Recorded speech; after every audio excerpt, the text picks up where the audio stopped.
You're listening to The Streaming Wars, the podcast that discusses all of the latest happenings regarding your favorite streaming services.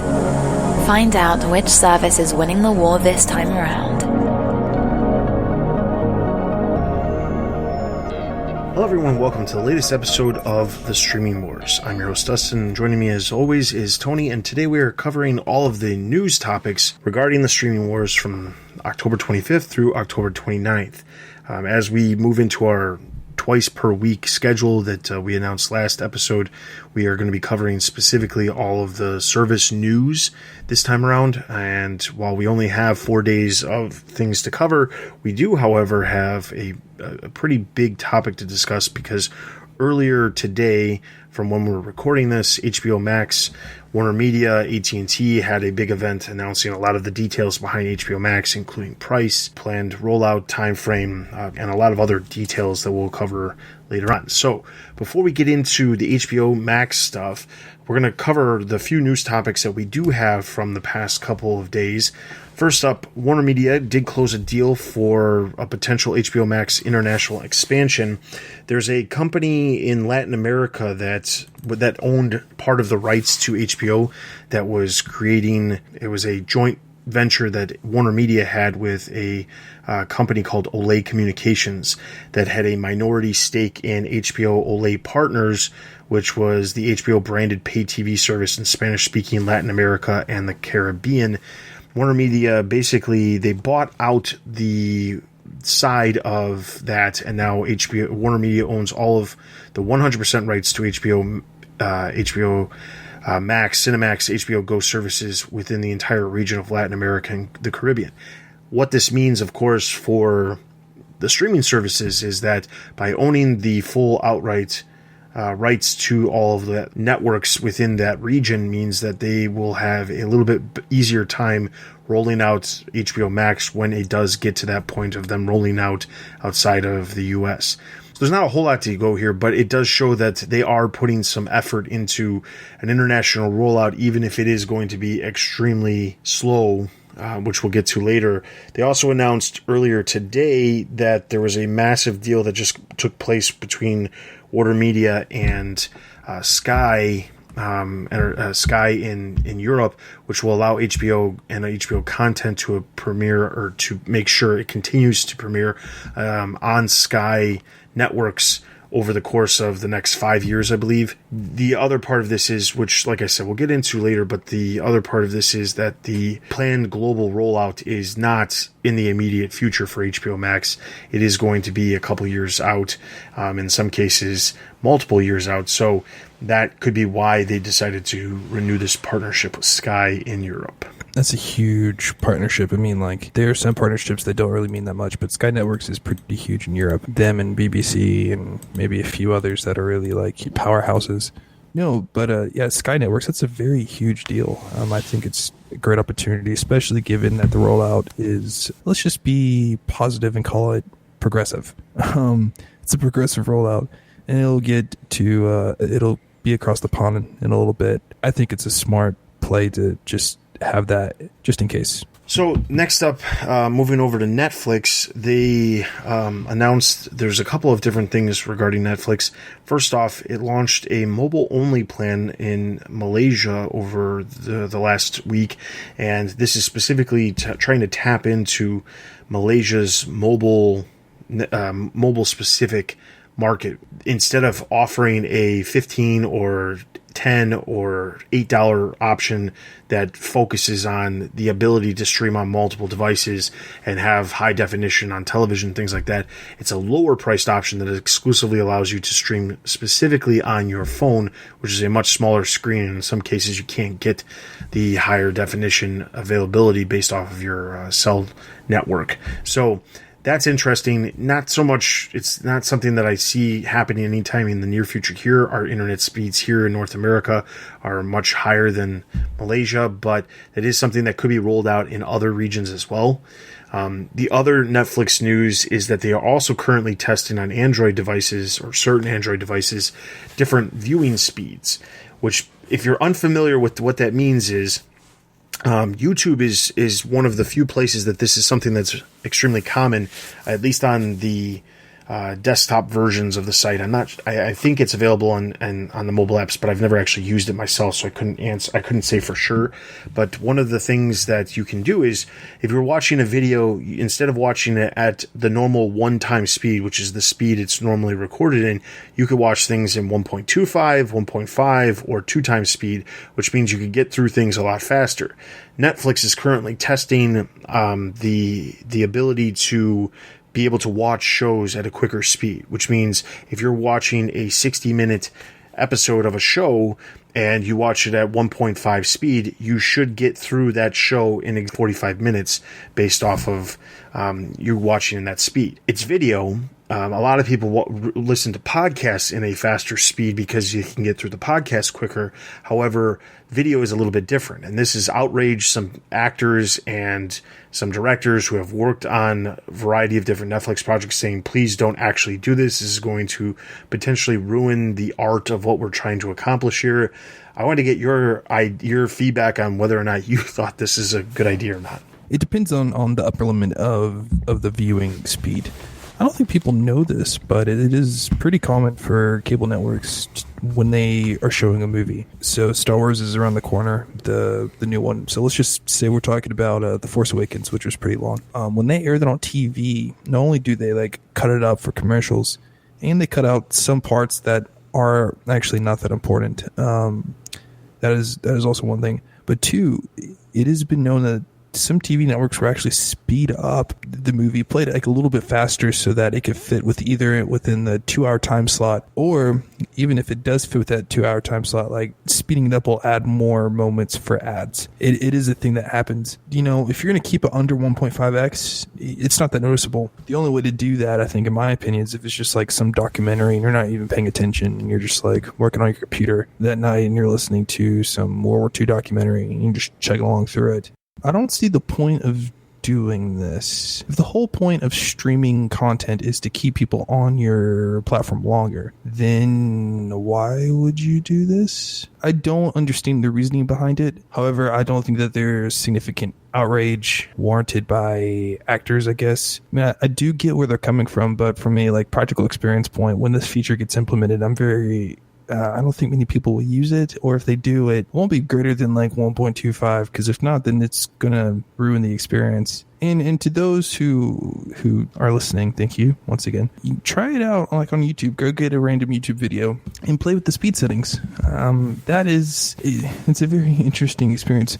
I don't see a really good use case for playback speeds. I don't see a lot of use for it. There's plenty of YouTube videos out there that don't have a lot of visual content that's actually taking place within the videos that it makes sense. But for Netflix, I don't believe that there's content that really would warrant this need for it. I don't see the net utility gain. Yeah. What is the point? For Netflix, I don't see any valid reason for them to do this, because if people are watching the content quicker, the only way that works better for them is if they're hoping that the person's going to watch the content quicker and then go to something else and watch more of the content, more content that's available, but then they have to create more content. That gets in the slippery slope of if they get through the content quicker, then we might have to make more content. Yeah. I mean, that direction, that connection isn't, 1-to-1, but right.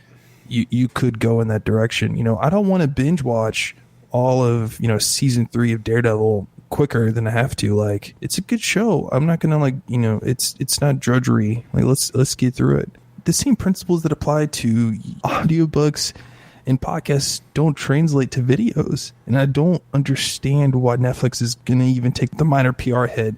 Now, I want to comment on the Malaysia thing, their business plan for Malaysia. So it is a very similar plan to the one that they launched in India. In America, we have a crap ton of computers. I mean, right now, my laptop is sitting right in front of me, and, that is my computer of choice. Now, for some of these other countries, in Southeast Asia, India, and Malaysia, their only computers, quote unquote computers, would be their phones. And so it makes sense that Netflix would want to reach that market and directly reach that market where, smartphones are, that's all these people know. So the idea of decoupling laptop prices, TVs, Roku's, whatever pricing with, mobile devices. It's smart. And yes, and you can get those new subscribers, the infrastructure that Netflix runs on is huge. And if you can get more people excited about their content, especially in Malaysia where there's, millions of people, India where there's billions of people, it's a smart, sound business strategy that I'm surprised that other companies haven't taken up. The only people potentially is Spotify, but their business model is completely different. The mobile first. I don't understand why Netflix doesn't even do that for America. Just want to watch it just on my phones. Okay, that's cool. Just on mobile devices. That's awesome. I mean, I know people who don't even have a computer. They just have maybe a Chromebook, but they use their iPad all day long. They use their phones. I think it's a smart business move. I think it's underrated. All right, so moving into the other bit of news, we have ESPN Plus. There's an article that posted up on The Verge that's stating that ESPN Plus has started to run pre-roll ads, frustrating the paying subscribers who are looking for an ad-free service. I'm not going to cover this at true length. It's basically pre-roll ads, which basically means if you click on a show or a game and you're watching something, they might play an ad before you actually start watching. Disney responded to this and said, we've always had advertising, including in the live sports streams. It's not something new, but according to the Verge article, it claims that these pre-roll ads have started just since the beginning of October, which happens to be around the time that Disney announced their Q3 results and said that they're not having as many subscribers as they anticipated for ESPN Plus. It could be a move to try to get more revenue, to offset the fact that they don't have as many subscribers as they anticipated. It could be something completely different as far as, is this something that is going to become more of a commonplace while you expect something to be ad-free? ESPN's a very interesting predicament for Disney. They've been just bleeding subscribers just left and right. And what's made ESPN a very profitable unit for Disney proper is the fact of we would out-of-pocket pay for the ESPN channel, but then, so that's type of HBO type subscriber thing that's going on. And then since ESPN, plays sports, they can play ads. So they get, they're double dipping in the pot of subscriber revenue and ad revenue. Well, the thing is, it's people are debundling. One, they're getting rid of cable. And if they keep their cable, they're debundling all these services. That's what these cable providers are doing to stay competitive. It's you don't want those channels, fine. So a lot of people are not watching ESPN as much via cable with those cable subscriptions. And so they've started and really hit off this whole, ESPN Plus thing. It's helped, and ESPN has done better. But one could make an argument that Disney could sell off ESPN, and they either would be financially the same or a little bit better. You could make that argument. And so after a quarter earnings call, after this massive investment of Fox, after this new push for Disney Plus, they're looking for other ways to make up revenue, to add more to the bank. Unfortunately, you're going to get ads. Also in the sports world, Golf TV, which is a streaming service that's actually that comes from Discovery. This actually launched in 2019, and who's going to pay for that? I mean, people do. They secured a 150 PGA Tour competition over a 12-year deal. And they also splurged on Tiger Woods as a brand ambassador when it launched. So clearly they thought there was going to be money there. But the service is actually looking at creating original content specifically for their service to offset the fact that obviously golf is not on all the time, so they need more content. So they are experimenting with the idea of Netflix-style originals to fuel their streaming app. Okay, this is what happens when you make a business targeting a very niche audience. Yes. I have nothing to say. Just niche audience. Okay, so then also on the sports, there's currently a report out there that BR Live could be folding into Bleacher Report. If you're unfamiliar, that is BR Live is the live streaming app that Turner Broadcasting owns for a lot of sports. They feature a lot of different NBA games and things like that. Well, Bleacher Report is an app that reports news regarding sports. And they launched BR Live specifically separate from Bleacher Report because of timing issues, as the report says. But they're looking within the next 2 years to try to fold BR Live into Bleacher Report, specifically to continue to offer the content. It's not as if they would be going away. It just logistically, it makes more sense for it all to be in one app rather than having two separate apps doing things related to sports under the same parent company, which is Turner Broadcasting. So I thought they were always the same thing, so good to know that they are now. Yeah, they're just two separate apps. They are literally the same thing. It's just app-wise, they're two different apps. One's for watching sports and one's for, I guess, reading all about it. So there was a report on October 25th that Sony was looking to sell off its PlayStation Vue streaming service. This is the live TV offering that PlayStation has had for quite some time. They had a $5 increase back in July of this year because they've been running into problems. Think of PlayStation Vue, if you're unfamiliar with it, think of it like Hulu, where you could watch live television, you could watch shows that are on your television package, you can add premium channels to your lineup and things like that. That report on October 25th said that they were looking to sell it, and then what do you know, earlier today, PlayStation actually announced that nope, they're not selling it as of now. Instead, they're completely shutting it down as of January 30th, 2020.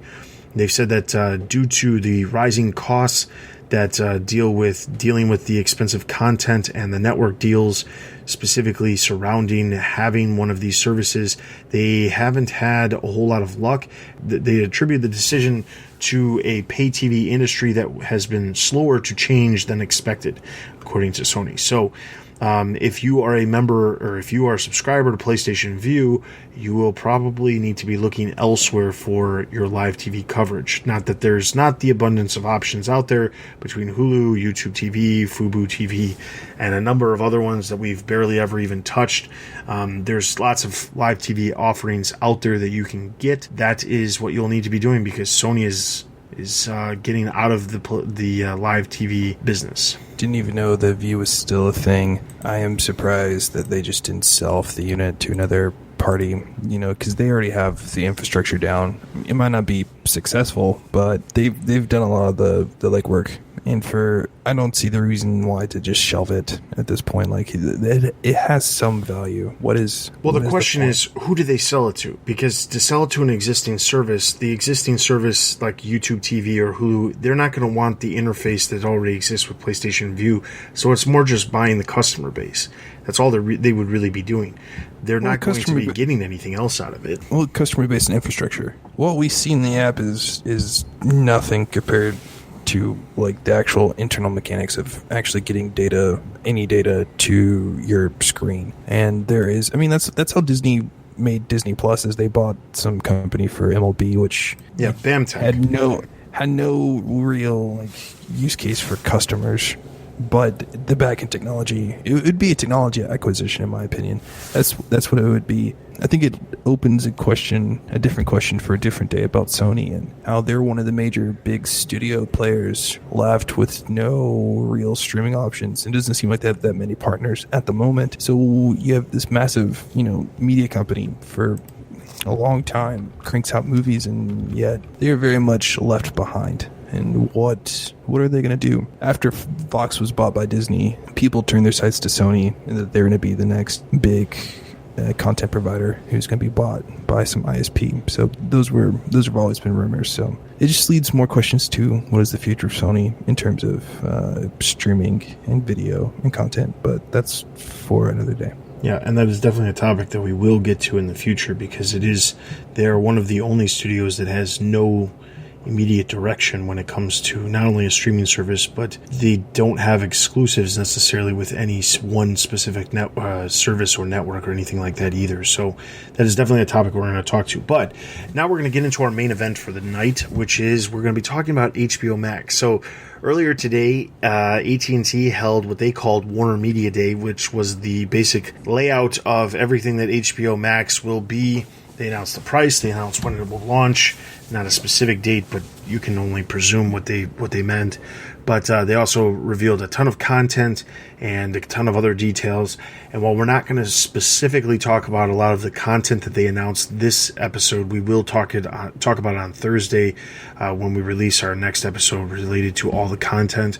We will dive into that because there is a lot of content that they announced that is coming to HBO Max and what they're calling Max Originals. What I'm going to do is I'm going to cover a lot of the notes that I've taken through, from the actual event that they had that took place earlier today, and I'm going to roll through all these things, and then later on, after I get done rolling through all of this stuff, Tony's actually going to ask a lot of questions regarding the service and things that I may have heard that I didn't mention in the notes.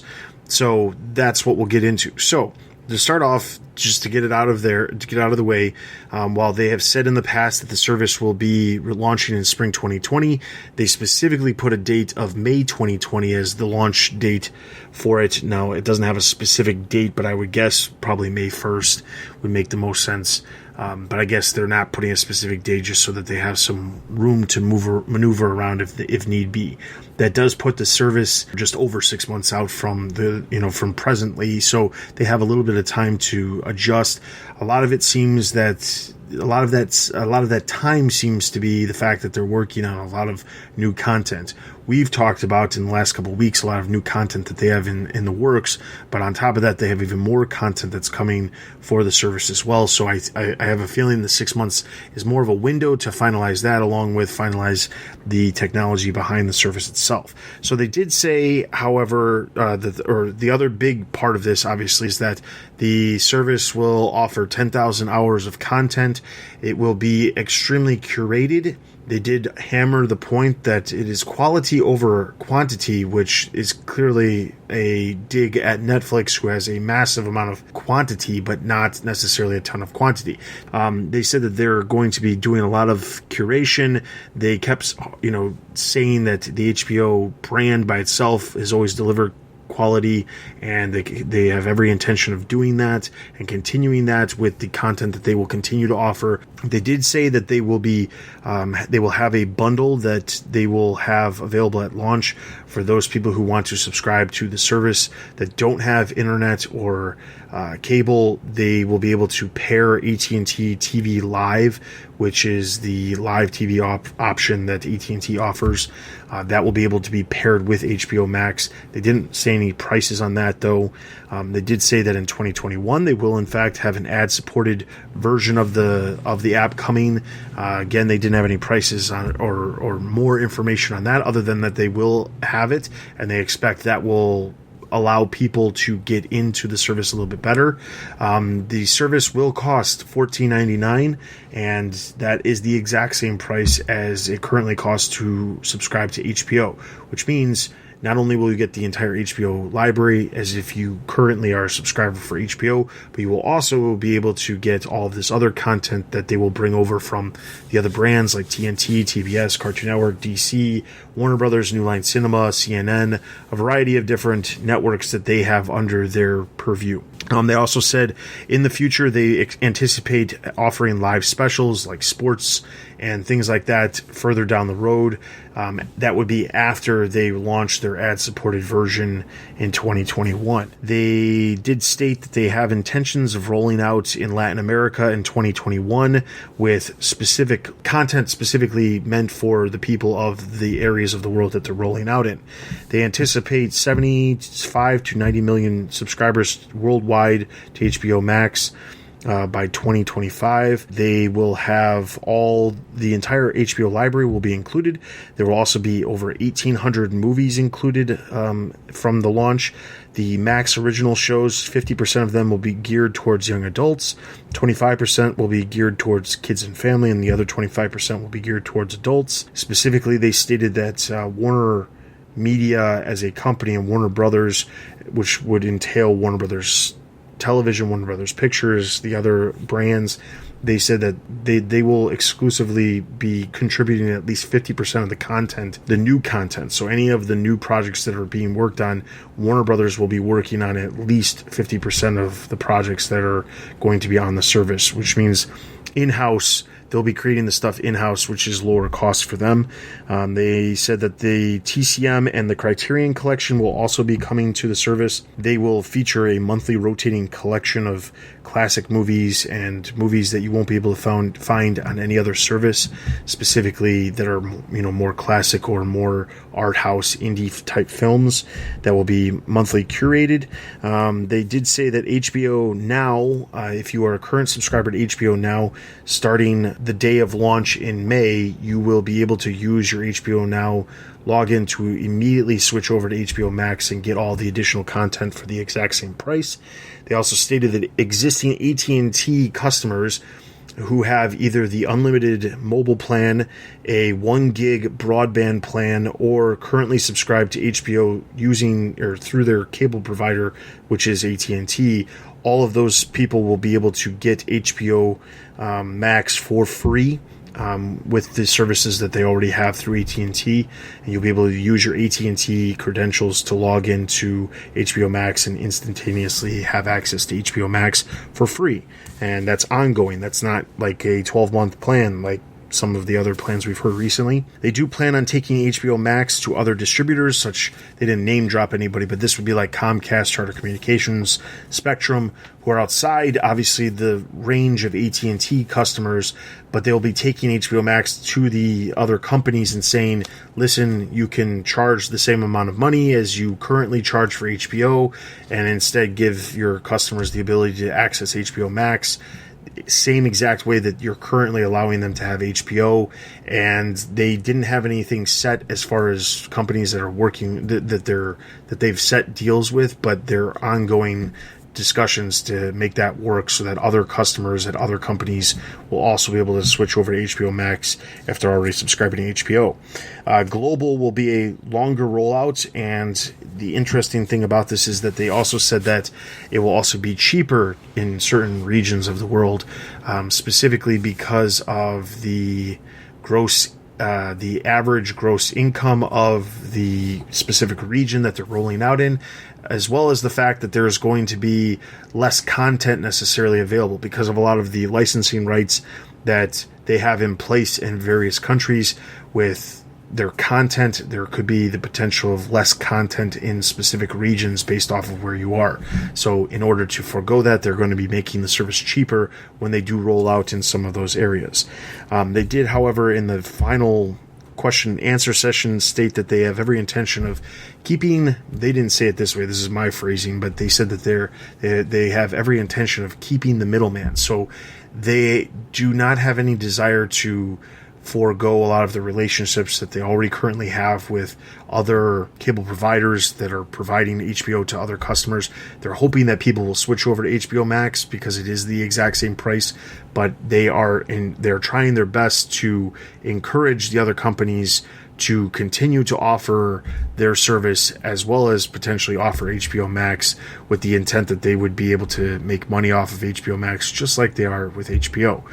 Their goal is to try to get the majority of customers, their existing 35 million subscribers in the US, to switch over to HBO Max, but they don't have a timetable or a prediction as far as how many will switch over. They did, however, have projections through 2025, which brought them to a total HBO subscriber count of 50 million, but that includes the base HBO subscriber people that they already have, and then the continuing growth of HBO Max and HBO itself not growing their subscriber base, but HBO Max, however, growing the subscriber rate higher. So that is a lot of information, but that is the gist. It was a 2.5-hour presentation.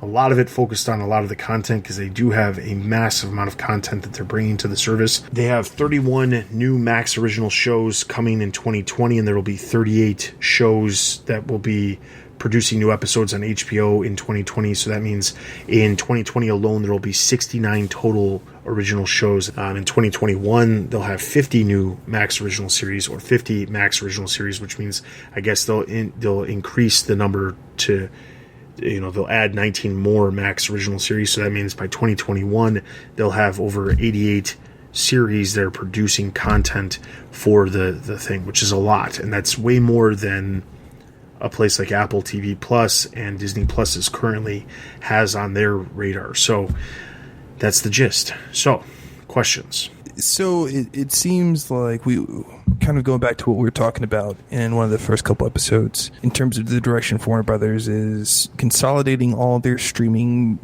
and or internet offering and or, cable providing, all their video-ish stuff moving forward, trying to consolidate that all down. Is that the vibe I'm getting, that they're trying to consolidate and through time merge HBO, like the straight up original HBO service with HBO Max and making all, unified, all just one brand?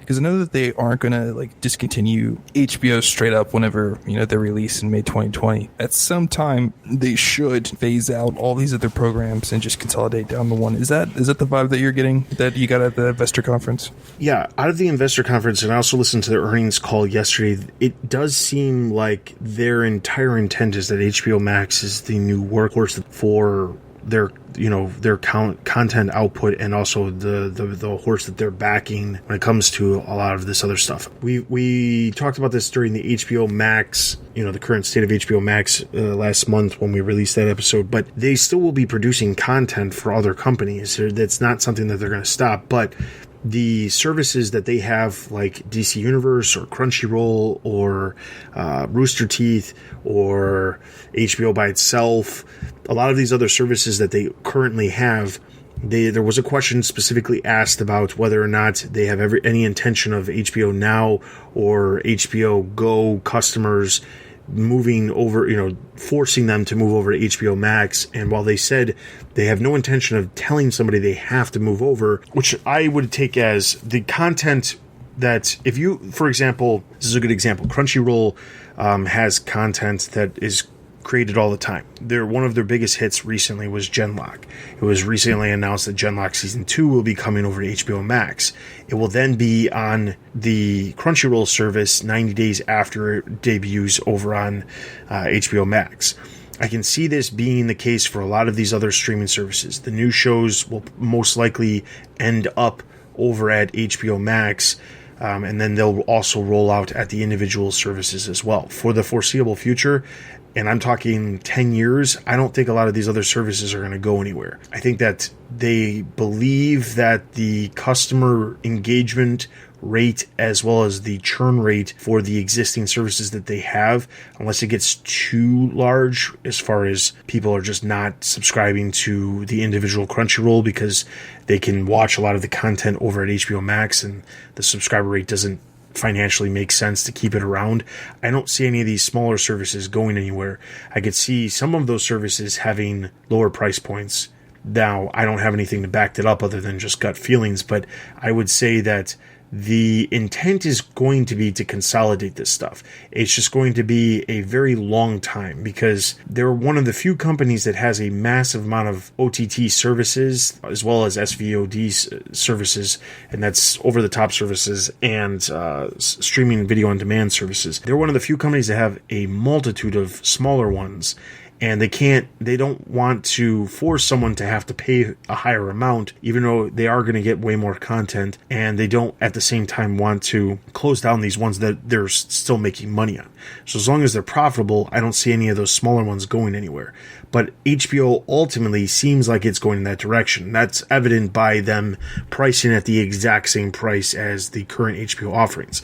If you're somebody who's looking into HBO and you could get HBO Max for the same price and have a ton more content, the smart choice obviously would be to get the larger option for the same exact price. Just like you go to the store and you're buying something, if you can get something larger or in bulk that's the exact same price and get more for your money, typically that's what you're going to do. That's how most people would make that decision. So their goal is obviously to get people to switch over to HBO Max.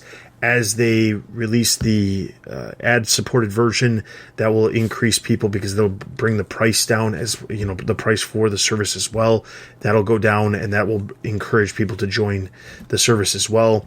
They'll be making money from the ads as well. So they have every intention of doing this as a massive service. And then on top of that, pairing it with the AT&T TV Live that is another part. It's basically the equivalent of what Disney Plus is doing with releasing it with, having a bundle option with Hulu and then ESPN. If they can tie the live sports that they have through Turner into the service in the future, along with the at&t TV Now service that they have, it's the equivalent of something like Disney Plus, Hulu, and ESPN Plus. So it definitely feels like this is the direction that they're going. They want to consolidate it. They're just going to take their time on the consolidation aspect of it. So another question of mine is, did you hear any feedback on how they're going to release this content, these shows? Are they, we've heard rumors of which strategy they're going to pick, but are they, drip dropping content? Are they dropping it all at once? Well,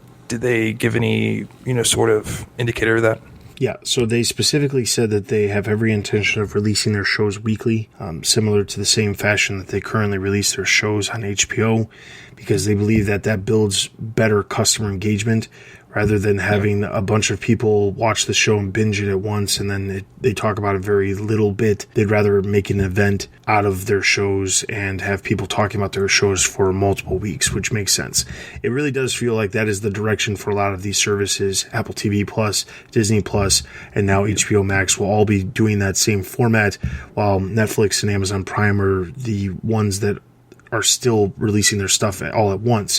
While I have said in the past, and I don't think I've said it here, I've had problems with the idea of not being able to binge a show because I personally don't want to have to find a dedicated hour every single week to watch a show. But I can completely understand the idea of being able to watch something on a consistent basis, especially when it's a quality show. If it's a quality show, I have no problem making a point to see it. If it's a standard show where it's just average, I have no desire to watch something like that. But if that's the case, I'm going to wait until after I have the entire series before I watch it anyway. So while I've had in the past issues with watching shows in a non-binge format, when it is a quality show, I have absolutely no problem with that method. And to be quite honest, a lot of shows that I watch on HBO, I watch every single week, and I rarely will wait for the entire season to have, before I start watching it. So I can see why they would be doing that. So, the basic gist of it is, will I be paying $15 a month for HBO Max? Well, yes and no. So here's my catch. So one, I'm an AT. I don't think you can do that. Well, here's the thing. I will be subscribed to HBO Max, but not because I'll be paying for it. I am an at&t customer, so I will be getting the service for free. Even if I wanted to cancel my current TV package with HBO, the cell phone service that I have through at&t would also give me HBO Max for free. So I don't have to pay for it. But if I wasn't getting it for free through at&t, would I pay for it? Yes, I probably would. And I think that's the extent of the content. Although I will say this, if I was going to have to choose, I already subscribe to HBO by itself. That's something I already do. So if I was to not be getting it for free through HBO or through at&t and because I'm a customer, I would probably still be buying it because I'd switch my HBO subscription over to HBO Max and pay the exact same price for the additional content. I'm already paying for HBO as a TV subscriber, so there's no disadvantage for me to switch over to HBO Max.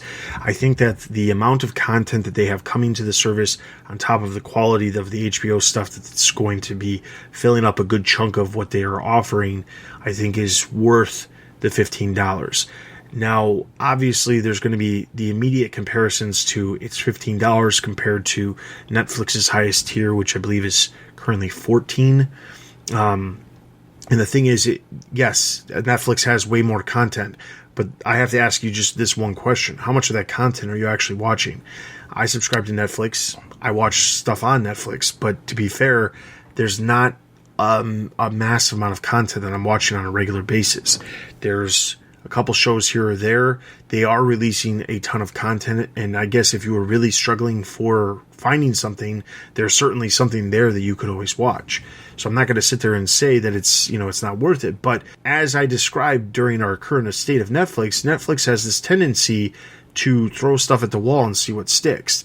And that seems to be a thing that just keeps happening, and HBO has recognized that that is what Netflix has been doing, and they have every intention of, trying to forego that by creating quality shows that people are going to want to watch and not just content for the sake of content. I agree with you. I'm getting rid of Netflix. We're going to take our talents to Disney Plus and HBO Max because I can binge watch all of Game of Thrones. I can watch, we didn't talk about this, which we will, in a few days. They announced a new Game of Thrones prequel, so we get more Game of Thrones. I'll pay $15 a month for that. And just the great quality of just HBO shows, I've always wanted an excuse to get HBO, but now I've been kind of given one. I get all the content of Warner Brothers, all these new shows, and all of HBO. So I'll be pretty happy. I get to watch Watchmen and all these other cool stuff. So when you think about it in comparison to its competitors in the field, it is expensive. But when you make a spreadsheet of everything that you're getting, it is a lot, and I think it's worth it. Okay, I do have one more question. So they talk about obviously they're making TV shows. Are they talking about making movies specifically for Warner Brothers? Yes, for the HBO Max. Yes. So there was 2 weeks ago I think we talked about that Melissa McCarthy made with her husband, who directed the film, and it's called Superintelligence. That film was originally meant to be released by Warner Brothers right around Christmas of this year. They decided to take it over to HBO Max and release it there as an exclusive for launch when it launches later in the spring. They showed some slides, and one of the slides they showed had 5 original movies that were specifically made as Max Originals.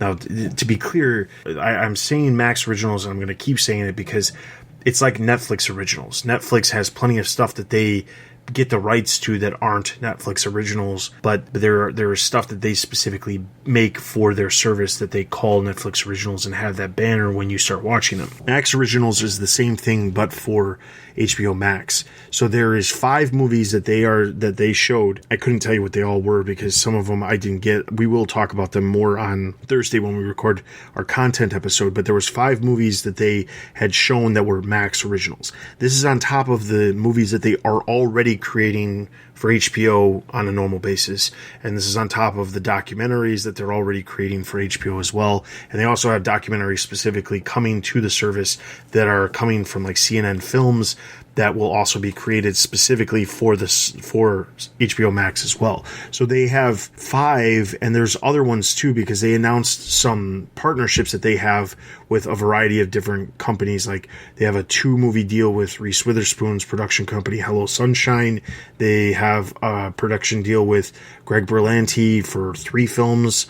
So there are films that they have every intention of making exclusively for the service, similar to the vein that we're seeing with Disney Plus, and obviously we've seen in the past with Netflix and Amazon. Gotcha. Yeah, makes total sense. What piece of content upcoming are you the most excited for? So out of all the content that they announced, the content that I was probably the most interested in was, I was being somebody who pays attention to DC stuff and someone who really likes DC content in general. I was waiting to see what they were going to announce that was tied to DC. They had announced in the past that Doom Patrol, which was originally on DC Universe for the first season, was going to be coming over to HBO Max for the second season. So there was already that, but I was more interested in seeing there's got to be something else. There's got to be more. They talked about the DC content as a whole.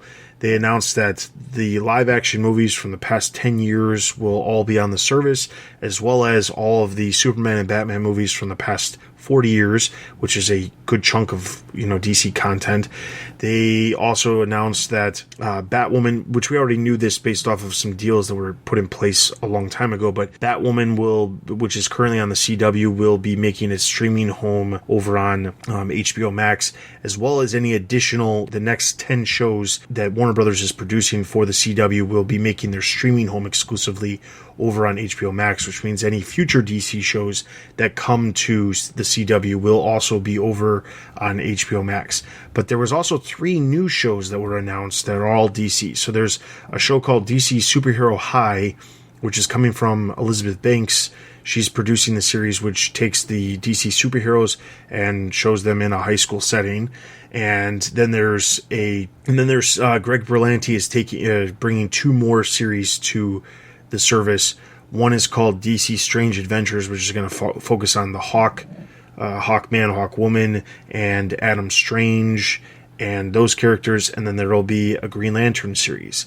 And Green Lantern has felt like something that, obviously there's a Green Lantern film that came out, almost 10 years ago in theaters that didn't do extremely well. And it kind of derailed a lot of momentum that they had planned for expanding the Green Lantern film universe and things like that. And there was a rumored Green Lantern Corps movie for the longest time that just never actually came to fruition and doesn't have any planned time frame in the near future. And the ability of seeing a Green Lantern TV series is interesting because I believe that is one of those properties that could be really expanded well upon on television rather than film, because it's like the Star Wars universe. It's so vast, you can tell a ton of stories, but a film by itself isn't the place that you could really dive into stuff like that. So I'm interested. I also am interested to see the difference between a show that is produced specifically for HBO Max compared to the CW. I'm interested to see what happens with that. So that's probably the content I'm most interested in, on top of obviously the Game of Thrones prequel that was announced as well. Yeah, I'm the most excited about Game of Thrones. I'm happy that HBO Max's price is going to stay the same. I wish it was lower, but I'll take it where it is. I get all of this extra content. We get the backing of Warner Brothers, New Line Cinema, plus the HBO people, because it's not really a studio, but it kind of is a studio almost, pumping out content, like first class content. It just seems like Warner Brothers and at&t have sat down and figured out what they're gonna do. They have a game plan, and I'm excited for it. I'm on board, and I am just really excited for Game of Thrones prequel. So, needless to say, there's a lot of more stuff that we're going to talk about in a couple days. We're going to talk about a lot of the content that was announced. We have some other content on some of the other services that has been recently announced as well. But we're going to be diving into the massive amount of HBO content or HBO Max content that's coming that they talked about during this event in just a couple of days when you are listening to this podcast. So, we're going to wrap up this episode. There is one more thing that I just want to point out. In the show notes, there is a CNBC article talking about AT&T's plan to take on Netflix, Apple, and Disney with HBO Max streaming. I would suggest taking a look at it. This will probably be a talking point in the very near future, but it specifically lays out a very interesting plan where it explains why Comcast, Warner Brothers, and Disney are specifically diving into the streaming market. And it deals with the current amount of money that they bring in from cable providers. And as more and more people drop the cable providers, their amount of money that they're making is actually going down. And it explains why those 3 companies are so much, moving forward towards the streaming side of things more than other companies out there, and the other entertainment companies. It has a lot to do with how much money how much they rely on the money from those cable providers every single month. So it's an interesting article. If we don't have time to talk about it this time around, but we will make a point to talk about it on the next episode, because we won't have a massive press event that we have to discuss. So with all of that being said, I want to encourage you to follow us on Twitter for all kinds of news related to all of the streaming services. We're constantly posting up news that we're seeing related to the streaming services and the content that we are constantly hearing about. In addition to that, you can follow us on Instagram for all these updates related to the newest episodes that are releasing. We're going to be trying to release, like I said, 2 episodes per week for the foreseeable future. One dealing with the news topics for the services and one dealing with all the content news for the services. You can also leave us reviews on all of the podcast platforms that you currently use. That's always greatly appreciated. You can listen to these episodes on YouTube as well. And we also have a Discord where we post the news, also from the same news that we post on Twitter. You can join there and we can chat up conversations related to this stuff that we're constantly bringing up here. And then the last bit is we have an email, thestreamingwars@gmail.com, where you can get in touch with us and leave your comments or questions or concerns with us, and we will deal with those in the future. So, with all that being said, for Tony and myself, we'll see you guys next time. Thanks for listening to the Streaming Wars. Check us out on Twitter and Instagram. Also consider supporting us on Patreon. Links can be found at thestreamingwars.io.